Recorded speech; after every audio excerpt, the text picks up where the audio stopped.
इस पूरी चर्चा को हमने 5 हिस्सों में बांटा है। सबसे पहले हम जानेंगे कि पीएम किसान योजना की बुनियाद क्या है। फिर हम देखेंगे कि इससे किसानों को सीधा सीधा क्या फायदा मिलता है। इसके बाद एक बहुत जरूरी सवाल कि योजना के लिए परिवार का मतलब क्या है। फिर हम उन लोगों की बात करेंगे जो इस योजना के दायरे से बाहर हैं, और आखिर में इन सब बातों का सार समझेंगे। तो चलिए शुरू करते हैं बिल्कुल बेसिक से। आखिर ये पीएम किसान है क्या और इसे क्यों लाया गया? देखिए, अगर आज कोई पूछे कि भारत में किसानों को सीधे तौर पर आर्थिक मदद देने वाली योजना कौन सी है, तो इसका एक ही जवाब है, प्रधानमंत्री किसान सम्मान निधि, जिसे हम सब पीएम किसान के नाम से जानते हैं। इस योजना की कुछ बातें इसे बहुत खास बनाती हैं।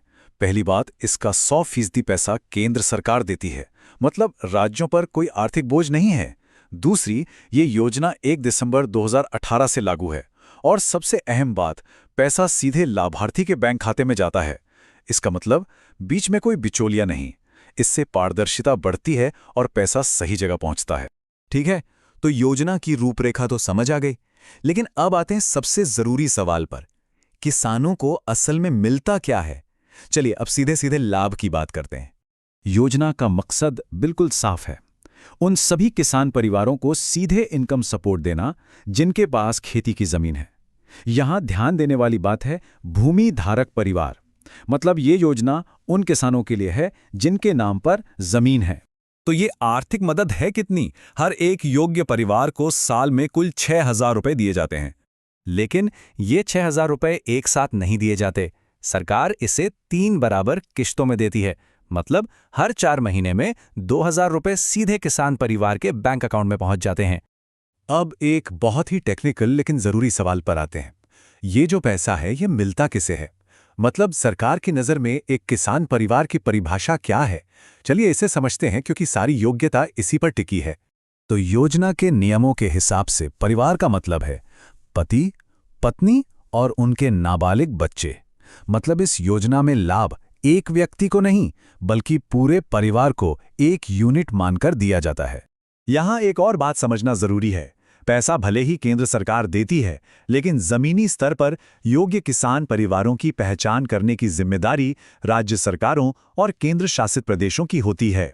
अच्छा, अब तक हमने बात की कि ये फायदा किसे मिलता है।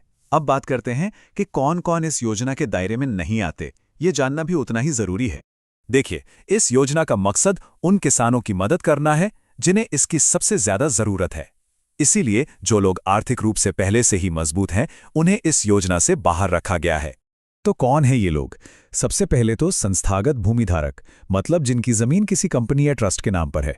फिर आते हैं वो परिवार जिनका कोई सदस्य किसी बड़े संवैधानिक पद पर रहा हो या अभी भी है, जैसे कि मंत्री, सांसद, विधायक, मेयर या जिला पंचायत के अध्यक्ष।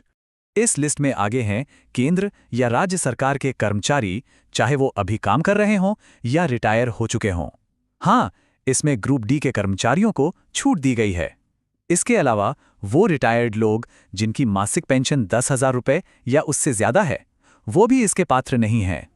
और आखिर में एक सीधी सी बात, जिस किसी ने भी पिछले साल इनकम टैक्स भरा है, वो इस योजना का लाभ नहीं ले सकता। तो हमने काफी सारी बातें समझी। चलिए अब इस पूरी जानकारी का सार निकालते हैं। वो कौन सी मुख्य बातें हैं जो हमें पीएम किसान के बारे में हमेशा याद रखनी चाहिए? तो कुल मिलाकर बात यह है, पीएम किसान योजना भूमि धारक किसान परिवारों को सालाना 6,000 रुपए की सीधी आर्थिक मदद देती है। ये परिवार को एक इकाई मानकर चलती है और इस बात का भी ध्यान रखती है कि आर्थिक रूप से संपन्न लोग इसके दायरे से बाहर रहें। और अब जाते जाते एक बड़ा सवाल, क्या पीएम किसान जैसी डायरेक्ट बेनिफिट ट्रांसफर यानी सीधे खाते में पैसे भेजने वाली योजनाएं भारत में कल्याणकारी योजनाओं का भविष्य हैं? ये हमारे देश में सरकारी मदद देने के पूरे सिस्टम को कैसे बदल सकती हैं? इस पर सोचना जरूरी